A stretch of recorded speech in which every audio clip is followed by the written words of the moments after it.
But when the big males are not around, then the females will let the cubs eat first, and then they will eat last. Wow. Oh, see, the females are much more, they're kinder. So a dear friend of ours, Vianney, is here. He's been on the show several times. Every time Vianney is here, it just wakes it up. Yeah, I love it. I know, we love having Vianney here. Vianney, welcome back to New York City. Thank you for having me back again here. Mm-hmm. We took him out last night. We had Monday Fun Day, a concept that they don't really celebrate in Tanzania, Africa, okay. but we've taught him how to get crazy. Oh. We got crunk. Did you? Yes, we did. Anyway, if you go to Instagram, Vianney's Untamed Expeditions, right? It's Vianney's. You know, we're going to give you a link because no one knows how to spell Vianney. Yeah. we got to fix that. We're going to do it. He said 90% of his clients are listeners. How cool is that? That's incredible. Well, you know what? He's got a lot of people that want to go on safari. Vianney, yes. Welcome to our own safari called New York City. Thank you for having me here again, and it's so nice to see everyone again after being away for like a year. Mm-hmm. You know, it's good to see everyone that is doing great, good, healthy, and the same spirit from last year. Yeah, we haven't lost it yet. No. It's going to happen Not soon. yet. I love that yet. Do you have Alex on the phone? I'm getting him right now. Oh, you have to call Alex. I'll tell you what.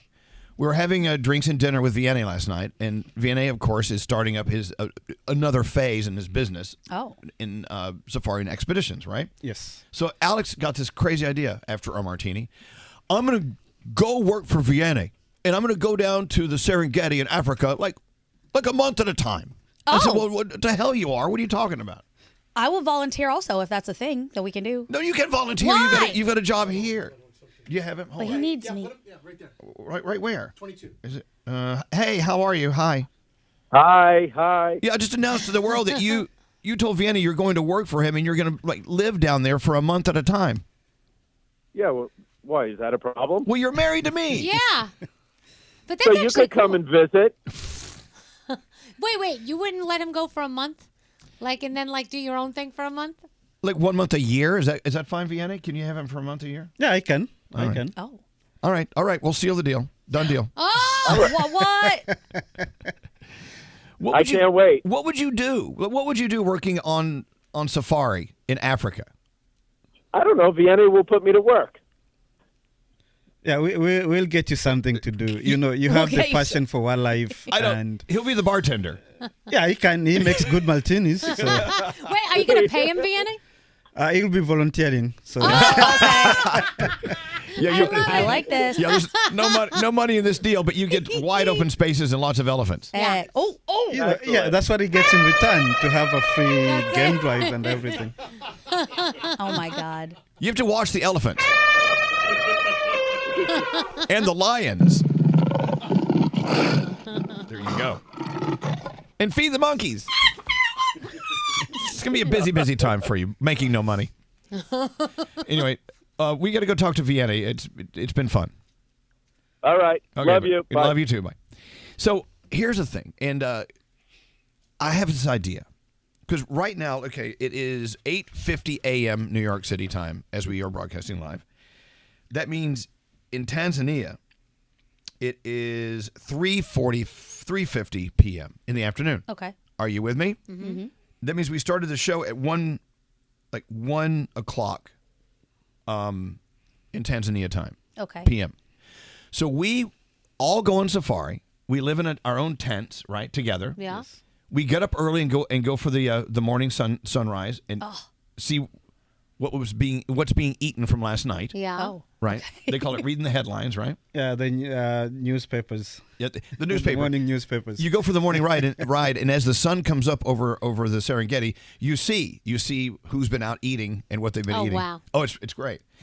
And then we start the show around 3 p.m. Yeah. We can get the satellite thing. We go live from the Serengeti. I'm ready. Has anyone ever done that?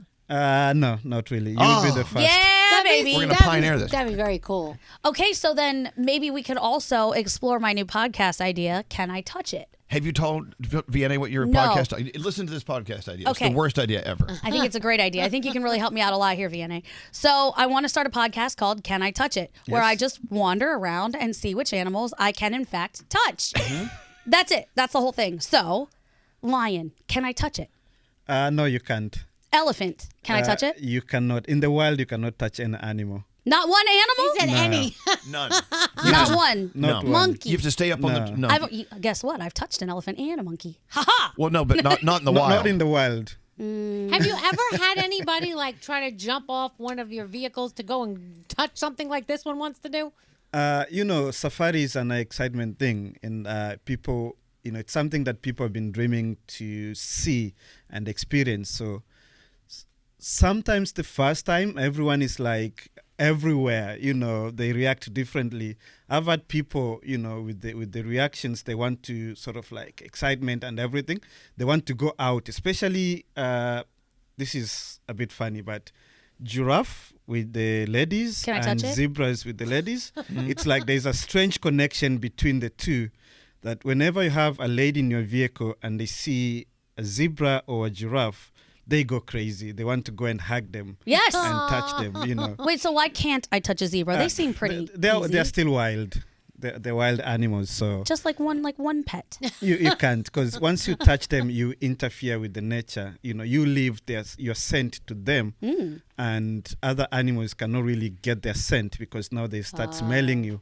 Yeah. So I would leave an imprint on all the animals. Yeah. So this animal, this one animal that you touch, it's gonna be different or treated different. Oh, so I would like leave it with like some type of scarlet letter, and no one would want to be around it. Right, like you do, like all the boyfriends you've had in the past. That is true. So here's the thing. So a lot of people wonder, like, you're sitting in that open truck with all these crazy lions walking around and hyenas. Yeah. How come they don't kill you? They don't look at you as individuals on a truck. They look at the truck as just a big thing. Yeah. So, but if you step off that truck, you are dinner. You're going to get eaten, right? Or if you were to like stick your hand out. Yeah. So most of these animals sees black and white. So that is not really good on telling individuals as you're sitting in the vehicle. So the suddenly movement, or if you break that view, then you become an individual away from that big object that they're seeing. So there are two things that will happen from that. Either they run away, which is a very good thing, or they come after, which is a very bad thing. It depends on how hungry they are, right? Yeah. But 90% they run away because animals are not as aggressive as we think they are. They also, once they have an escaping route, they can always leave you. They're not as violent as we picture them, in movies or something. Humans like are that. way more violent. You know what? Consider the Serengeti, like the New York City subway station of Africa. Yeah. Terrifying. You don't want to touch any animal walking around there. They will come at you. But what happens when they do come at you? What do you guys do? So we as professional guides, we know the animal behaviors. So before we approach any animal, we tell you on how to behave. So we try to cut that animal approach that will disturb them. So animals have boundaries. We have the safe zone, we have the alarming zone, and we have the warning zone, and we have the danger zone. So you don't want to cross the warning zone. Be safe where the animal is safe. We learn, these things, and we see.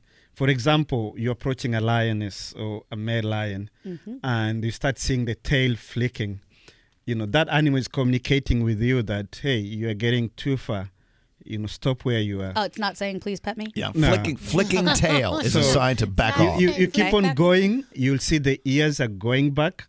So now this animal is warning you that you're crossing my comfort zone. You keep going, they'll start showing their teeth, and now it's like, you have crossed my boundary. Please, you cross that animal will come, because that animal needs to defend. So with us being professional trained safari guides, we stay in the comfort zone between us and the animal. But also, we want you to enjoy the trip. So we don't want you to be freaked out when you see this lion. So the comfort for you, it's more important as the comfort for the animal as well. Sure. So when you're on that truck, it's best just to be still and just observe nature. You don't interact with nature. Yeah. You're not there. Do not interact with any of these animals. Right. It's just so hard. Because you don't want to see them acting like they see you. Yeah, You want to see them in their natural state, right? I do. I want them to be comfortable. One thing also that people have been so impressed when I go out on safari with them is because when they have the idea of coming on safari, they think, oh, we're just going to be sitting there and watching the animals. So when they get there, we teach them about the animals. We tell them the funny facts about the animals. We tell them the behaviors of the animals in different areas, because different vegetation and different habitat makes the animal behave differently. So we can sit down and watch this lion, pride of lion, let's say 2 or 3 lionesses with one male either or with cubs, and we explain to them what is happening as they do things. It's so cool. we tell you of their behavior more. So it's also a learning vacation that you'll be doing. It's not only sitting there and watching the animals, but it's watching the animals and learning about the animals that you're watching. Oh my so God, much it sounds fun. so fun. So here's what I say. Well, coming up in a second, I want to just remind everyone what I said earlier. Going on safari in Africa is not a bougie thing. It can be.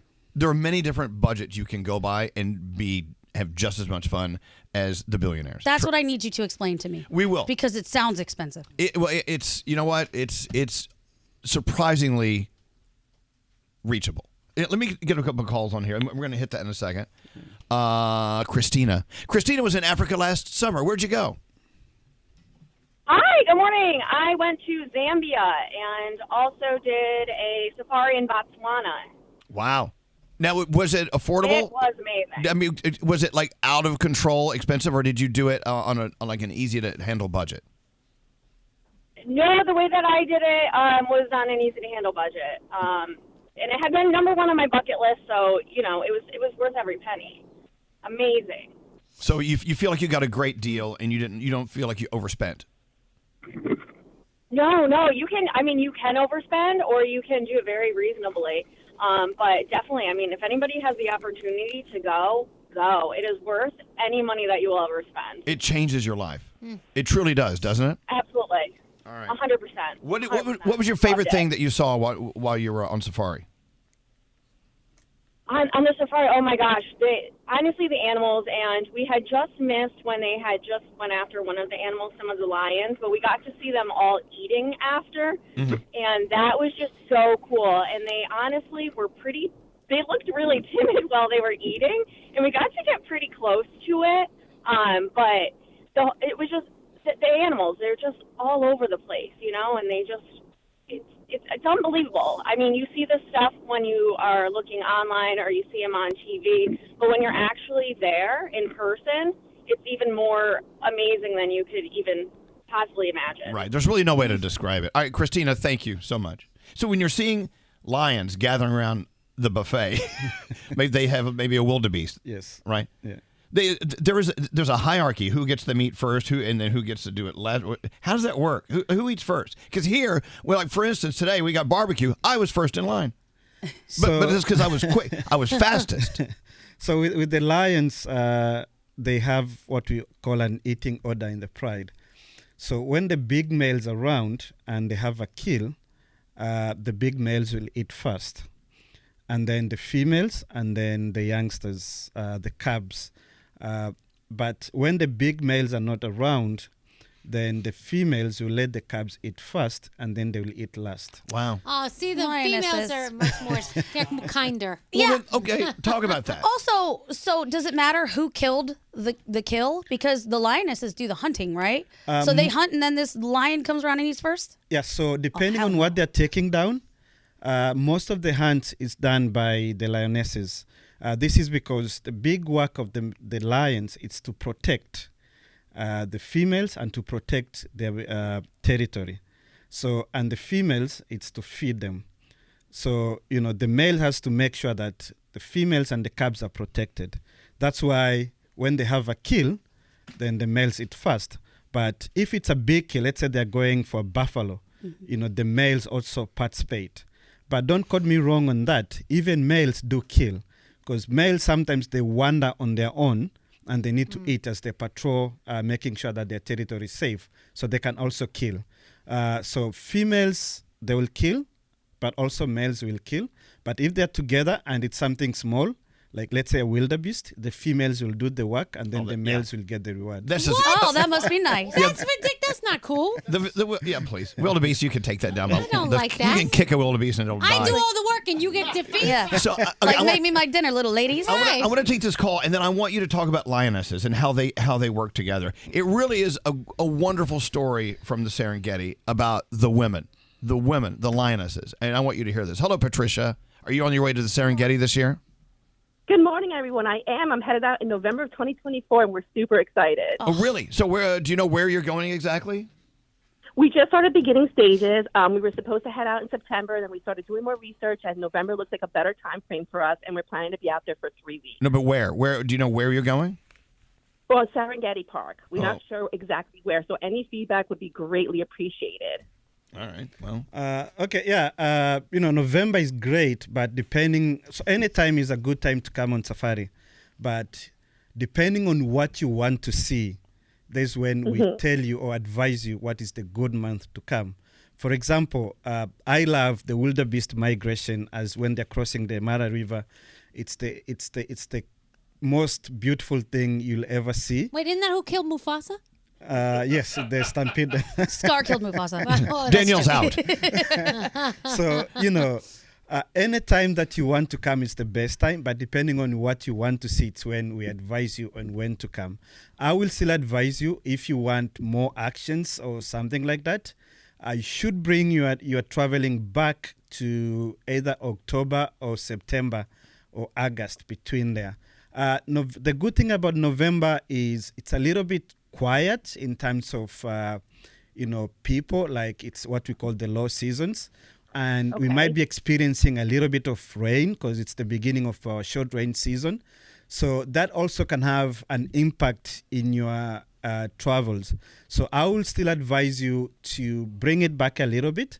So if you go to my Instagram page that Elvis has tagged, you can send me a DM and then I will advise you more on what to do or where to go. Do that, and you're going to have the best time, thank you. Patricia. Good idea. Absolutely. Thank you. Have a Please. wonderful time. Yeah, reel it back to August, September, or October if you could. Hey, the lionesses. Yeah. We're going to have to take a break in a second. Okay, let's take a break. Okay. Vienna is going to talk about the lionesses. And it really, really, it reminds me so much of the women of our morning show. Oh, really? Oh, really? Of course, if you're just turning us on, VNA is our really good friend from Tanzania, Africa. The Serengeti is that's his office. Yeah. Where How amazing. He takes you on safari in his trucks. He's got trucks. One of them is named Maxi. The Maxi Man, is it called the Maxi? The Maximan, yes. The Maxi Man. Named After your dog? After our dog, yeah. That's so cute. Anyway, people keep asking, and I always say you can find a way to get there and do this on a budget. There is a way. But to sit here and give you numbers right now, it just doesn't make sense because there's so many variables. Yeah. Like for instance, not including airfare, you have to consider how many days you're there, if you're going to be in a lodge, if you're just going to be in a tent. There's things you got to consider. If you go to Elvis Duran's show on Instagram, we give you a link to DM, or go to VNA's page, and you can DM him. He can talk to you. Yes, All right? Is that cool? Yes. All right, now, you had a question, Scary. What was it? Well, listen, Vienna, I know you're the Serengeti expert, but I personally have always had this secret fascination with the gorilla tribes of the Uganda and Rwanda. And I see these videos of people literally being invited into these gorillas-like areas. Yes. Is this real life? And how do you go about becoming a person? You know, we did that. I sent you a video. Yes, that's right. You did do it. It's called trekking, right? We Trekking, yeah. almost died. We almost rolled down a volcano. But like, are they really? They're like literally welcoming you in with open arms. Like, what is that process like? So these gorillas, especially in Rwanda and the volcanoes, they were habituated by Diana Fossey back in the days. I'm sorry, And what? What did you say? They were habituated, like they were getting used to people by Diana Okay. Fossey back in the days. And so as the family went on, they are so accommodated to people because they've been seeing humans, for ages. As I said, with the lions and everything. So what happened is you get into the gate, they look at your fitness level and they put you in a group. So by then, the trackers have gone out, tracked them, they know where they are.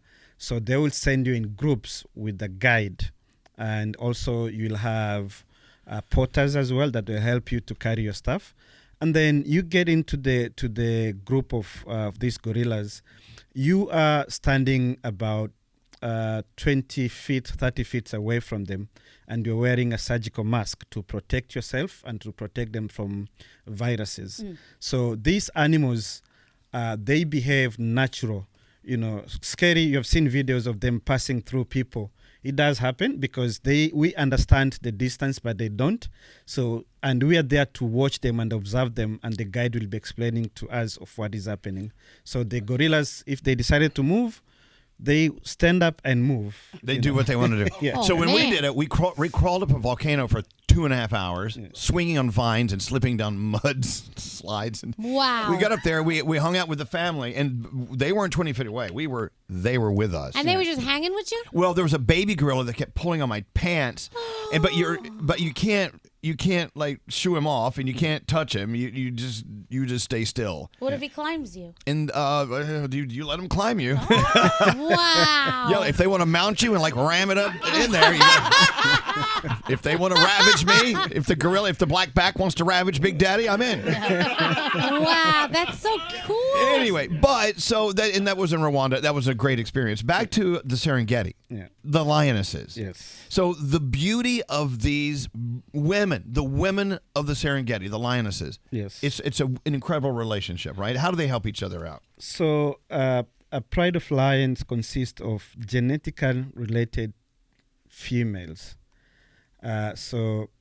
These females, they'll have from the oldest to the youngest, and they have a very, very strong bond that in case one of them gets sick, one will stay with that female to make sure that she eats and to make sure that she's been taken care of. It's just like you two. It's like Gandhi and Danielle. So nice. Danielle's checking on y'all. But go ahead. How they take care of the cubs. But also, since they are genetically related, and the oldest females have got experience, there is what we call estrus or heat when a female animal is ready to mate to reproduce. So if it happens that one of the lionesses gets to hit, and she's the first time to mate, other lioness that is has experience will also go to what we call a false hit, or sometimes even a true hit, and the two lionesses will be mating with two different males in the same pride. So what happens with this? So they will conceive. After 100 days, they will give birth. So since they're genetically related and all they have cubs, one of the lionesses can go to hunt while the other lioness is taking care of the cubs.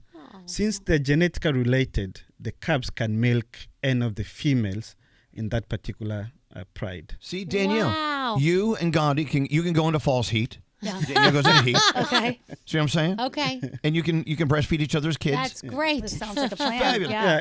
Even if when the mother dies, one of the mother dies, the oldest female in that particular pride will adapt the cubs and take care of them. They're really amazing. That's so amazing. And also the way they interact with the lions, with the males. Yeah. I mean, have you ever seen like a male just being just a jerk, an a-hole, and the lioness will just go slap him upside the head? Yeah, especially when they have cubs, they're very protective. So if they feel like the male is trying to be, trying to show off, they'll always push him aside. And sometimes also, or most of the times, they don't introduce the cubs into the pride until they are sure that the cubs can somehow survive when they get into the prides. As I said earlier, the males are busy patrolling and making sure the females and the cubs are protected. But if it happens that another male from another pride comes in and try to take over, the females will stand the ground and fight that male. Just like they do here. Yes. Yeah, that's right. Just like you guys did at the buffet a few minutes ago. We'll poke you You with have any fork. questions for Vienna? That was actually my question. So how often does that happen where there's a takeover? So that can happen at any time.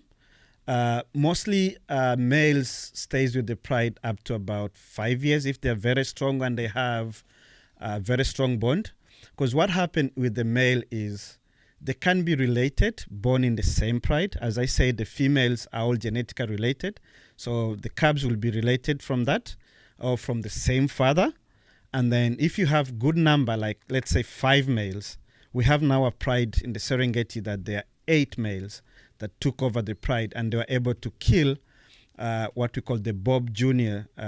Kingdom. That was one of the male lion that was very, very big, very massive, and he ruled for about 8 years before these young boys took him and his brother out. So, we are assuming with the coalition of 8 males, these guys can rule for a very long period of time. That's why I've been here in this chair for 30 years. Yeah, coalition of males. Yeah, absolutely. We're almost out of time, but I want to get this quick call in here. Karen, you actually are a story about how this is totally possible for anyone and everyone who wants to go on expedition, right?